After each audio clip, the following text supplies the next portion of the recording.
ইয়া রাসূলুল্লাহ, আমাদের ভালোবাসা কিরকম? আমার বাবাও যদি আপনার শানে বিন্দু পরিমাণ গুস্তাখি করে, আমাদের সিনার ভিতরে আগুন ধরে।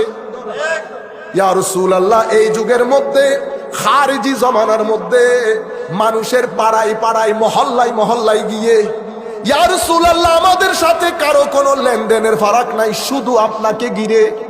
আপনি কিয়ামতের ময়দানে ফেল ফেল করে তাকিয়ে থাকবেন। এটা যখন শুনি আমাদের গায়ে আগুন ধরে যায়। আমরা গুনাহগার, কোনো সন্দেহ নাই। আমরা ফাসেক ও ফাজের, কোনো সন্দেহ নাই। কিন্তু এটাতেও কোনো সন্দেহ নাই, আমরা আপনাকে ভালোবাসি। আমরা আপনাকে গুনাহগার, কোনো সন্দেহ নাই। আমরা আল্লাহকেও বলছি, আল্লাহ, আমরা আপনার হদ ক্রস করি, কোনো সন্দেহ নাই মওলা। আমরা আপনার সাথে বারবার নাফরমানি করি, কোনো সন্দেহ নাই আল্লাহ। কিন্তু এটাতেও কোনো সন্দেহ